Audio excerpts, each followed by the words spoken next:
aqui já disponibilizada lá no ambiente, né? Para o aluno baixar, para o estudante baixar. Então a videoaula está baseada nela, como também todas as provas e atividades que vão ser, né, propostas aí do desenvolver aí do nosso curso, ok? Eu sou o professor Cláudio, sou funcionário público aí há 25 anos, né? Sou funcionário público federal, trabalho na área de licitações em contratos também já há um bom tempo, onde eu costumo colocar em prática diversos conceitos, diversos fundamentos que a gente vai verificar aqui na nossa aula, ok? Sou formado na área de informática, mas não desempenho a função nessa área. Então vamos lá. Então, pessoal, aqui, ó, na aula número 1 aqui da nossa apostila aqui, então ela vem trazendo ali, ela vai discorrer por diversas páginas, né, da importância da leitura, tá? Então eu coloquei aqui então, o porquê da importância da leitura, né? Essa prática que a gente tem abandonado aí, o pessoal tem abandonado, mas que a gente tem que manter, né? Então quais seriam os objetivos? Então identificar elementos para desenvolver uma boa leitura, ou seja, para extrair o máximo de informação, né, dessa leitura, entender, né, o que o autor está nos dizendo, né, e conhecer e utilizar as principais fases da leitura, aquela leitura mais crítica, aquela leitura mais exploratória, conforme for o caso. Vamos lá. Então aqui é um rápido conceito, né, de leitura, da importância da leitura, né? Então vejamos o que está escrito ali. Então é necessário ler muito, continuado e constantemente. Então a leitura é um hábito que ele tem que ser constante. Não adianta, eu li muito já na minha vida, mas leu lá atrás. Então ele tem que estar sempre lendo, sempre se atualizando, tá? Ele está sempre agregando conhecimento novo. Tá? Ler significa conhecer, interpretar e decifrar e distinguir os elementos mais importantes do texto que está sendo lido. Ou seja, eu tenho que entender aquilo que o autor está me transmitindo, né? Quais são as ideias principais. Isso só se adquire com a prática. Utilizá-los como fontes de novas ideias, do saber, através dos processos de busca, assimilação, retenção, crítica, comparação, verificação e integração do conhecimento, ou seja, do conhecimento que eu estou lendo com aquele conhecimento que eu já tenho, né? Então essa é a importância da leitura na nossa vida, né? E que vai ser muito importante no transcorrer da nossa disciplina. Então aqui, pessoal, eu fiz questão de colocar esses elementos auxiliares, né, que integram o texto, que inclusive constam aqui da nossa apostila, porque eles são importantes. Então, às vezes, a gente só de pegar o livro na mão, pegar a apostila na mão, através da capa a gente já consegue verificar aí uma série de informações. Quais seriam elas, né? O título, né, o título da obra, a gente já consegue ver ali qual é o assunto que o autor vai ele vai tratar, né, durante o transcorrer da obra dele, qual é a metodologia que ele vai utilizar, ok? A introdução, o prefácio, a nota do autor, né, ou seja, onde ele vai introduzir o leitor no assunto, onde ele vai valorizar o assunto, né? Através da valorização do assunto que ele vai despertar o interesse no leitor. Tá? As referências, ou seja, onde ele foi buscar a consulta, quais as obras que ele consultou, né, que ele trouxe aquela informação para dentro do texto dele, ok? O sumário, né, o índice, né, que nos posiciona dentro do texto, nos dá aquela imagem geral, né, do trabalho, eu consigo me visualizar e ver toda a obra, né, como um todo. Aí eu vou ali, já vejo o que me interessa, já marco, vou ler isso aqui, vou ler aquilo ali, tá? A contracapa, que é o resumo da própria capa, onde está lá o título, né, está o nome do autor, está o ano da publicação. E a data da publicação, que parece uma coisa simples, mas não é, né? Porque às vezes, dependendo do tipo de livro, se é um livro de época, é um livro histórico, é um livro dos dias atuais, conforme a data da publicação eu vou ler ou não vou ler, né? Conforme o meu interesse, tá? Então, através da capa do livro, eu consigo extrair essa série de informações aí, tá? A capa, a contracapa, né? Ok? Então, vamos lá. Aspectos fundamentais para uma boa leitura, pessoal. Então, para que eu possa entender a ideia do autor, para que eu possa extrair o máximo de informação possível, que eu atinja os meus objetivos com aquela leitura, né? Seja para montar um trabalho acadêmico, seja para me preparar para uma prova, né? Eu tenho que observar alguns aspectos aí. Quais seriam eles? O aspecto, então, atenção. Então, ao ler um livro, eu tenho que me concentrar na leitura. Não adianta aquela famosa historinha, né? Eu não posso me dividir na leitura do livro, né? Estou assistindo a televisão, estou ali manipulando o celular ao mesmo tempo, então não adianta. Eu não vou conseguir assimilar a informação daquilo que eu estou lendo. Tá? Então, o momento da leitura é um momento de concentração. Então, um lugar adequado, né? Que seja bom para fazer a leitura, para que eu consiga extrair o máximo possível de informação. Tá? Então, ali, aplicação cuidadosa e profunda da mente. Então, eu fico concentrado na leitura, né? Em determinado objeto, buscando o entendimento. Então, eu já estou fazendo o entendimento da leitura. Né? Estou entendendo o que o autor está querendo me passar. Né? O entendimento, a assimilação, a apreensão dos conteúdos básicos do texto. Um outro aspecto aqui é a intenção. Então, por que eu estou lendo, né? Qual é o objetivo de eu estar lendo aquela obra ali? Então, sempre vou ter um objetivo, né? Eu não vou fazer uma leitura simplesmente, estou aqui, eu vou pegar e vou ler. Não, eu quero, e o assunto me chamou a atenção, é interessante, eu vou ler. Tá? Então, é a intenção. Por que eu estou lendo aquela obra ali? Eu sempre tenho uma intenção, né? Seja ela para se preparar para uma prova, para estudar, para adquirir conhecimento, ou simplesmente porque o assunto me interessou. Ok? A reflexão, pessoal. Então, já estamos evoluindo no nosso processo de leitura, né? Então, a reflexão já estamos começando já a fazer uma certa crítica do texto, né? Então, o que nos fala ali? Ó? Então, consideração e ponderação sobre o que se lê. Então, já estou observando ali, já estou ponderando algumas argumentação, né, do autor ali, né? Descobrir novos pontos de vista, novas perspectivas e relações desse modo favorece a assimilação das ideias do autor. Ou seja, eu faço a relação entre as ideias do autor, né, com o meu conhecimento próprio. E aí eu consigo reter essa informação, né? É uma técnica bastante interessante. Assim como o esclarecimento e o aperfeiçoamento delas, o que ajuda a aprofundar o conhecimento. Tá? Então, seguindo aqui, ó, então mais 3 conceitos, estamos evoluindo, né? Cada vez a gente está exigindo mais da leitura, né? Então, chegamos no momento da análise. Então, já um aspecto, assim, uma técnica que já exige um pouquinho mais de habilidade, né? O que eu vou fazer na análise? Então, eu vou começar a decompor o texto naquilo que é mais importante, aquilo que não né, que eu posso desprezar naquele momento, né? E vou marcando lá, vou marcando, isso aqui é interessante, isso aqui não é, vou marcando, de forma que ele fique coerente, lógico, na hora que eu juntar isso, ele não perca a coerência, né, o entendimento. Ok? Então, isso aí é a técnica da análise, ou seja, divisão do tema em partes, né? A determinação das relações existentes entre elas, seguido do entendimento de toda a sua organização. Então, eu li todo o texto e eu consigo, separei, fiz aquele resumo, consigo ter todo o entendimento, né? E é o que está descrito, então, ali na síntese. Tá? A síntese é um exercício bem mais elaborado, onde eu já vou ter que emitir juízo de valor, né? Eu já vou ter que ou contestar, fazer uma crítica construtiva, ou, de repente, uma crítica negativa. Para isso, eu tenho que ter o quê? Conhecimento do assunto, tá? Senão não vou conseguir fazer uma crítica aí, por exemplo, construtiva, né? Então, o que fala ali? Então, reconstituição das partes decompostas pela análise, né? Procedendo-se ao resumo dos aspectos essenciais, deixando de lado tudo que for secundário e acessório. Então, eu só tiro do texto aquilo que interessa, as ideias principais, né? Do autor, né? No meu julgamento. Sem perder a sequência lógica do pensamento, ou seja, então o texto continua compreensível, né? Eu consigo ler e entender, né? E o espírito crítico, pessoal, então que eu considero aí o aspecto principal, né? O exercício já mais avançado, que já requer bem mais treinamento, né? Então eu fiz lá minha análise, eu fiz lá minha síntese, eu já consigo fazer, então ali eu já consigo realmente emitir um juízo de valor, ou seja, ter aquele espírito crítico na leitura, ok? Então o que fala ali? A avaliação do texto implica julgamento. Para julgar eu tenho que conhecer, eu tenho que dominar o assunto, né?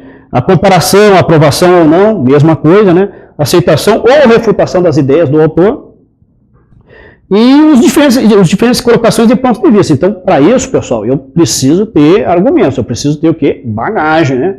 Senão eu não vou conseguir aí fazer a minha crítica, uma crítica construtiva em cima do texto, né? Bem, chegamos aqui na aula número 2, né, da nossa apostila ali. O que fala a nossa aula número 2? Né? Então, são as ferramentas para uma boa leitura. Então, são as técnicas, né, que foram desenvolvidas para que eu possa praticar a leitura e assimilação daquele conteúdo lá. Tá? Como que eu faço isso? Então, veja ali vejamos ali, né, o que falam nossos objetivos. Ó. Reconhecer as diferenças entre fichamento, que é uma técnica, né, todos eles são, resumo, resenha e síntese. E, por consequência, eu vou chegar ali, então, no segundo objetivo, que é aprender a elaborar fichamentos, resumos, resenhas e síntese. Tudo isso aí prática de leitura, até nada mais do que prática de leitura.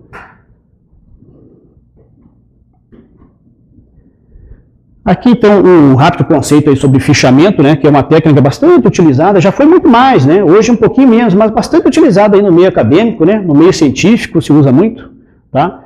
Antigamente, até no meu local de trabalho, eu utilizava essa técnica de fichamento aí. Hoje já não mais. Ok? Então, o que fala ali? Então, fichamento é uma técnica eficiente para quem deseja organizar-se melhor. Então, para fins de organização, né, do conhecimento. E aprofundar os conteúdos recebidos nas aulas, o acadêmico, o estudante, né, ou colhidos de leituras, aquela busca do conhecimento que ele faz, né. Essa técnica é importante para a assimilação dos conteúdos e consiste em anotar, né, e documentar sistematicamente, ou seja, de forma organizada, né, porque facilita a minha consulta. Eu fazer uma consulta rápida no fichamento que eu fiz, né, eu vou ali, retiro a ficha, acesso a ficha e já consigo ter, né, a noção geral, né, do texto. Né. Todo conteúdo considerado importante para o seu aprendizado. Então ele coloca lá no fichamento tudo aquilo que ele julgou é importante para aquele objetivo específico que ele definiu, né? Cada objetivo que é definido gera uma importância ou não de determinados assuntos do texto, né? Lembrando, pessoal, então existe N tipos de fichamento, tá? Eu vou utilizar aqui na nossa videoaula o fichamento que foi utilizado na nossa apostila como exemplo, que é o fichamento de um livro, né? Que é o mais comum. Tá? Mas existem eles, conforme a finalidade, para o que eu vou utilizar. Tá? Existem fichamentos para capitulação, existem fichamentos para até no comércio se utiliza aí essa técnica de fichamento. Tá? Mas nós vamos se prender no fichamento bibliográfico, de um livro, ok? Na internet, né, tem diversos exemplos de fichamento, né, quem tiver interesse, né, e tiver o tempo ali, é interessante fazer algumas consultas ali que a gente consegue esclarecer diversas dúvidas e verificar diversos tipos de fichamento, né, e como eles são importantes. Então aqui, ó, conforme Ferreira Almeida e Faria, 2008, né, os fichamentos têm os seguintes objetivos. Então qual é o objetivo de eu fazer um fichamento? Né? Vou identificar as obras consultadas, então eu vou fazer a referência lá da qual a obra que eu consultei, né? Inclusive para valorizar o autor, né, valorizar a obra. Né? Isso aí é previsto, né, tem que constar do fichamento. Como nós vamos aprender na sequência da nossa disciplina. Registrar o conteúdo das obras. Então, onde eu vou fazer o registro do conteúdo daquela obra, para que eu não precise ler novamente toda a obra, né? Senão eu vou ter que ler todo o livro novamente. Então aquele material, né, que eu fiz a consulta, então eu faço um resumo sucinto ali daquilo que é mais importante, que para mim naquele momento era importante, coloco no fichamento, fica muito simples. Tá? Registrar reflexões proporcionadas pelo material de leitura. Aí já entra a técnicazinha já da interpretação de texto, né? Já começo qual é a reflexão, qual é os pontos positivos, negativos, já começo a trabalhar com o texto, né? Com as convicções do autor e já com as convicções minhas, né? E organizar as informações quando seja organizar, né? De forma rápida, fazer uma consulta rápida do arquivo ali no meu computador, onde for ali, ou então até mesmo o fichamento físico, né? Essas são as finalidades, os objetivos aí do fichamento. Seguindo no fichamento, né? Então, a elaboração das fichas exige os procedimentos a seguir. Então, são diversos conceitos, pessoal. Eu coloquei ali, tá? Vou fazer o comentário.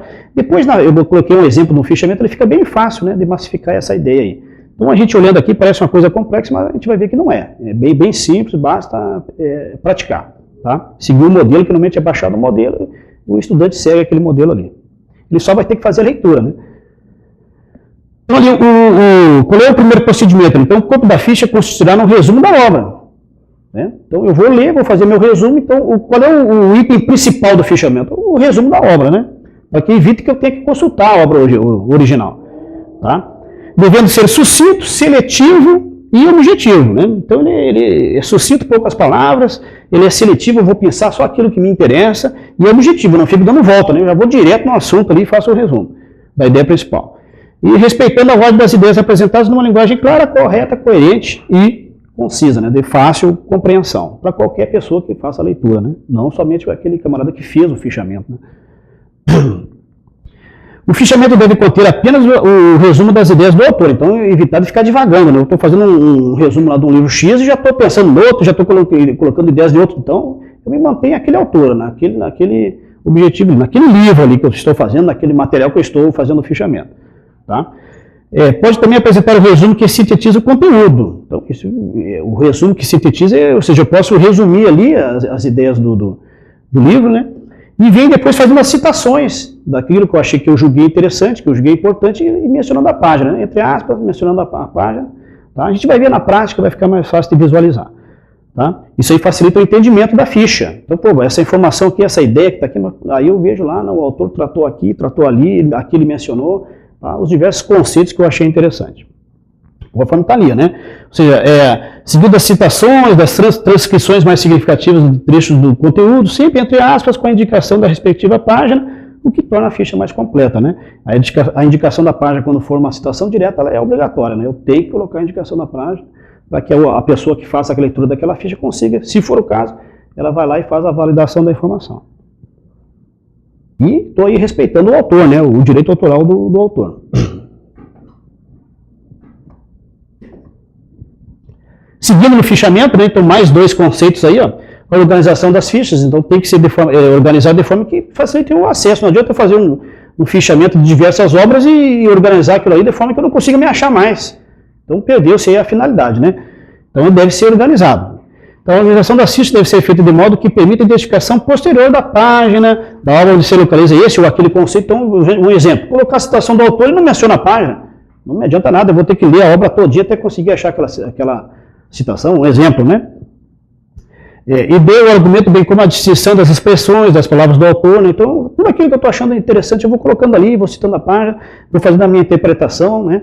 Eu vou colocando ali as minhas ideias, se eu achar necessário, né? Para facilitar a minha consulta. Ou seja, daqui a 20 anos, um exemplo exagerado, né? Daqui a 20 anos eu pegar aquela ficha, eu consigo ler ali e ter a noção exata, né, de qual que era a ideia do autor sobre aquele assunto. Ok? E aqui, ó, mais um conceito. Então, após cada capítulo ou tópico do texto fichado, sugere-se a inclusão de um breve comentário. Então, se o livro é um livro extenso, eu separo ele por capítulos, conforme for a situação, né, e vou fazendo, então, após cada capítulo que eu estou fichando lá, com as citações mais importantes, eu faço um breve comentário com as minhas palavras, né? Então, já estou exercitando ali a técnica da síntese, né, e o meu vocabulário, o meu entendimento do texto. Ok? Com as palavras do próprio fichador, acerca dos trechos coletados e transcritos por ele, considerados ideias relevantes, né? Aquilo que ele achou que tem que estar ali e que não pode passar. Tá? Aqui, pessoal, então, é um exemplo do fichamento, né? Apenas um exemplo, não está preenchido, só está ali, então, de forma didática, né? Do nosso fichamento. Não sei se vai ficar claro na gravação, tá? Mas eu vou mostrar aqui. Então, aqui na primeira linha, então, nós temos ali a indicação bibliográfica, né? E ali vai ser colocado, então, conforme as normas da BNT, que vai ser o objetivo do nosso segundo módulo, módulo 2, tá? A gente vai tratar especificamente sobre como fazer referências bibliográficas. Tá? Então, o fichamento se divide em duas partes, uma primeira parte e uma segunda parte, né? Na primeira parte, então, é a apresentação objetiva das ideias do autor, tá? Então, onde ele vai colocar o resumo da obra, né? Ele vai resumir ali, deixar ela bem resumida, ou seja, só o aspecto principal, né? Só a ideia principal. Tá, ele coloca ali, um pouco mais ele resumir, melhor. Tá? E as citações que ele vai trazer lá de dentro do texto para o fichamento dele. Não esquecendo, entre aspas, né, com a indicação da página, para fins de uma consulta rápida, né, se for necessário. Na segunda parte, então já vem o entendimento pessoal do autor. Tá? Então já vem a interpretação dele daquele texto que ele deu. Tá? Então, o entendimento pessoal aqui, ó, segunda parte, entendimento pessoal sobre a leitura, né, onde ele vai colocar, então, os comentários, o parecer, a crítica que ele vai fazer sobre aquela obra, conforme os objetivos que ele tem para aquele fichamento, tá? Então, ele vai criticar o texto, positivamente, negativamente, né, vai acrescentar informações, nesse momento ele pode trazer informações externas, né, ele pode colocar aqui, só que aí ele faz referência, ele está se referindo a outro livro, ou então uma outra citação que ele julga importante colocar aqui, mas que não é do mesmo autor, ele pode colocar, desde que ele cite ali a fonte, né? Sem problema nenhum. Ou seja, quanto mais completo ele deixar essa parte aqui, melhor fica, tá? Para uma consulta futura. E aqui embaixo aqui, pessoal, então aqui no item 4 aqui, ó, seriam os questionamentos, as dúvidas, se houverem, né? Então, se ele, por exemplo, ele vai fazer um questionamento específico sobre uma parte do texto, de uma argumentação do autor, uma dúvida que ficou, ele vai relacionar ali, tá? No próximo slide aqui, ó, temos então aqui retirado da nossa apostila um fichamento já completo, né? Então já ali com a obra lá, ó, aqui na primeira linha temos a obra ali, é um livro, né? Tá aqui o autor, né? O título, tá? A editora lá, o ano da publicação, conforme as normas da BNT, que a gente vai ver com mais detalhes à frente. E vem o resumo da obra, né? Aqui, ó, o resumo aqui está incrível, 2 linhas. Então foi bem objetivo realmente, né? O fichador. Ele conseguiu trazer a ideia principal para 2 linhas. E aqui as citações, né? Do que ele julgou importante, aquelas citações mais importantes do texto que ele colocou ali. Ó. Então, entre parênteses, né? Citando a página, tem 2 citações aqui, uma primeira e uma segunda. Tá? Aqui, então, aqui, ó, na segunda parte da ficha, aqui, ó, os comentários, o parecer crítico dele sobre a obra.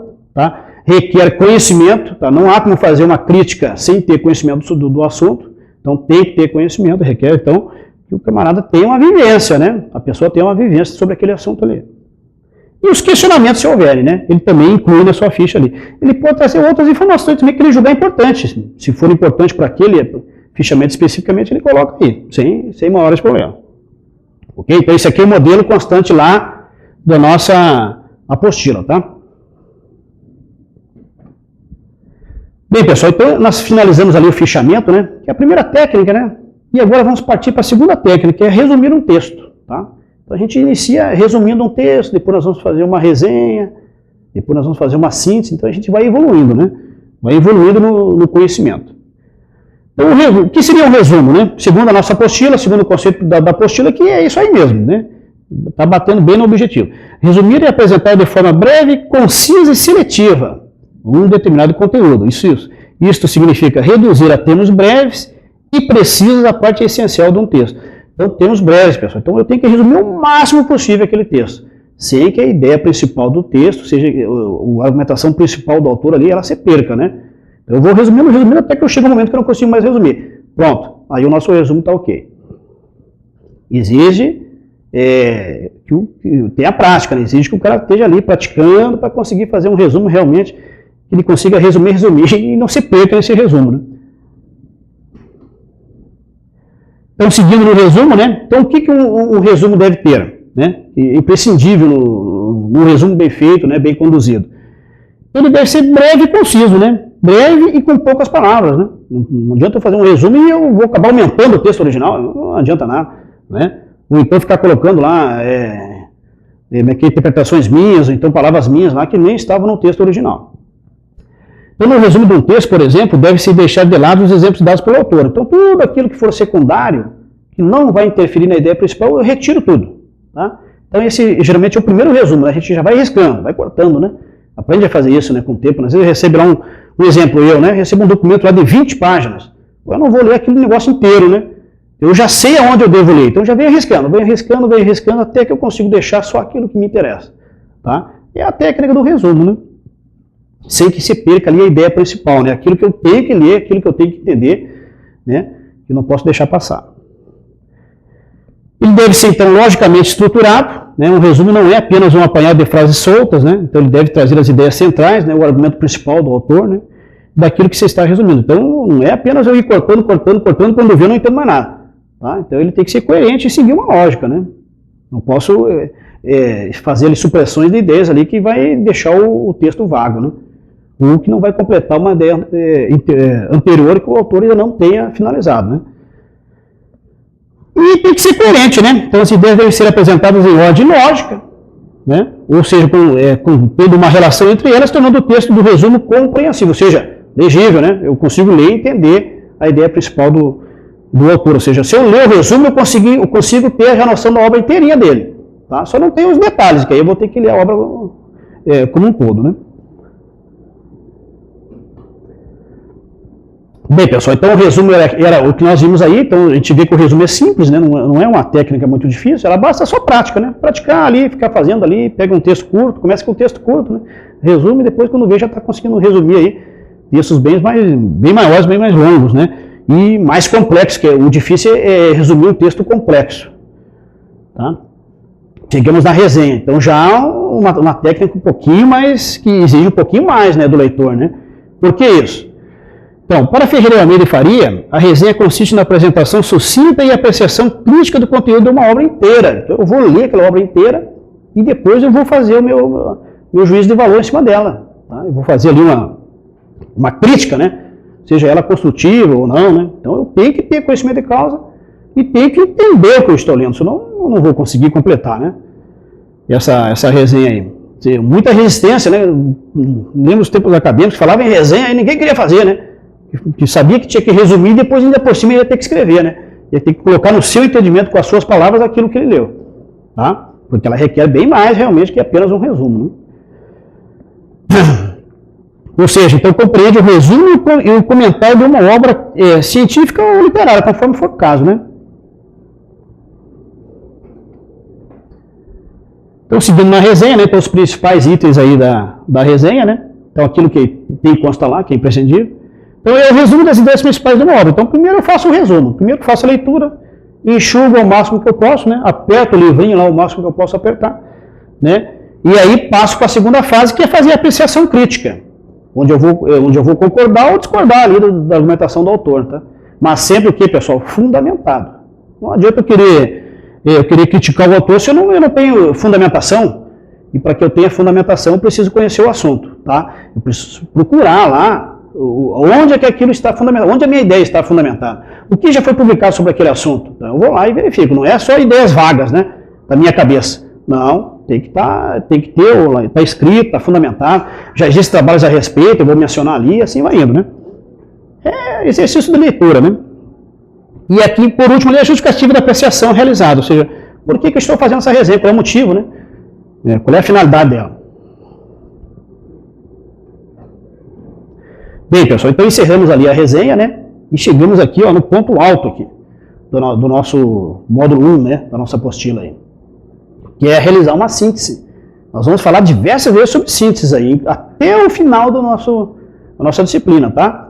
Vamos fazer síntese aí sobre diversos conteúdos, vamos fazer síntese aí para talvez aí montar um trabalho no final do curso. Então, é importante, pessoal, tá? Já comecem a se preocupar com essa palavra síntese, tá? Porque ela vai aí perseguir vocês durante todo o curso, ok? Principalmente na minha disciplina. O que seria uma síntese? Então, nada mais é, nada menos do que uma condensação das principais ideias de determinada obra. Fiz a leitura, fiz o resumo, né? Na linguagem do sintetizador. Opa! Aí eu já me assustei, né? Porque eu já vou ter que utilizar o que? O meu vocabulário, o meu conhecimento. Então, você vê que já exige que o camarada realmente tenha bastante experiência, bastante bagagem, né? Bastante leitura na sua vida, para que ele consiga ler um texto e depois ele conseguir transmitir novamente a ideia, ele está transmitindo novamente a ideia do autor, mas com as suas palavras, tá? É o exercício mais exigente dentre os demais, tá? E também é o exercício que mais assimila conhecimento. Em se tratando de uma modalidade de texto que não se perde em rodeios e explicações. Eu vou direto no assunto, né? Entro direto no assunto lá, o texto original cheio de coisa pendurada, eu retiro tudo isso, tá? E já, quando eu vou fazer minha síntese, já entro direto de sola no assunto principal do autor, e já questionando, e já ponderando, se for o caso, tá? Mas normalmente eu só altero a ideia principal do autor para as minhas palavras, ou seja, eu transmito a ideia principal do autor utilizando as minhas palavras, tá? Na síntese, ou seja, é o meu entendimento da matéria, eu entendi a matéria plenamente, consigo fazer uma síntese com as minhas palavras com facilidade. Eu não entendi a matéria, eu não consigo fazer a síntese com as minhas palavras, não consigo. Eu vou repetir as palavras do autor, não estou realizando uma síntese, né?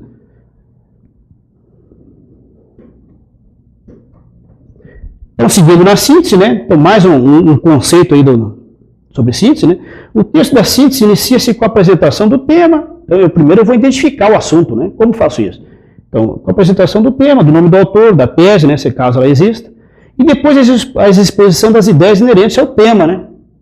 Lá do texto original, né? Ou seja, o problema do texto, o ponto central. A gente vai ver ali depois, vai ter uma demonstração ali de uma síntese que fica mais fácil de entender, tá?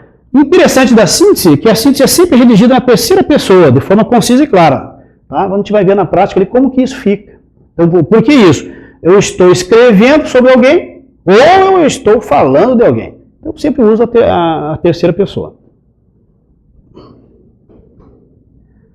Falei exemplo, pessoal. Um exemplo que eu busquei aí, né, bem simples, mas que demonstra bem claramente a síntese, né? Então, ali, um exemplo, né? Então, tá aqui, ó, sonho de vida, né? Fulano de tal, que é o autor, né? A vida na praia, que é a tese dele, né? O tema aqui é o sonho de vida, né? Então, a gente lendo essa síntese aqui, pessoal, a gente tem a ideia nítida, né? Da ideia principal do autor, e não é com as palavras deles, né? Já é com as palavras do sintetizador. Vamos ver como é que fica ali, ó. Bom, para ele, afortunados são aqueles que moram à beira-mar, que podem sentir essa paz de espírito todos os dias.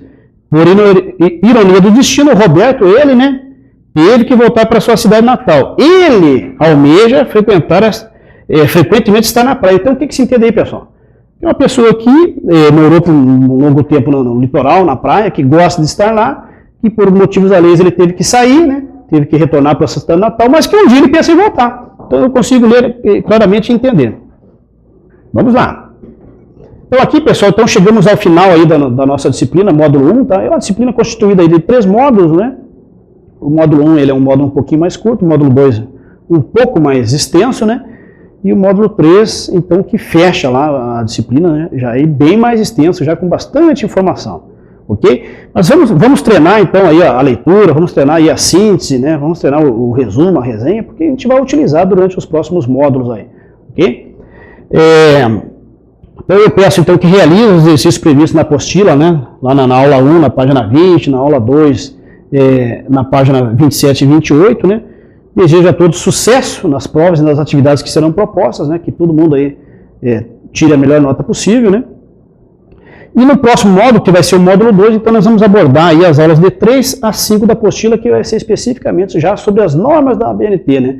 Já da apresentação de um trabalho acadêmico, da apresentação de um trabalho científico, ou seja, aquilo que a gente costuma utilizar mais já no nosso dia a dia. Ok? Até a próxima.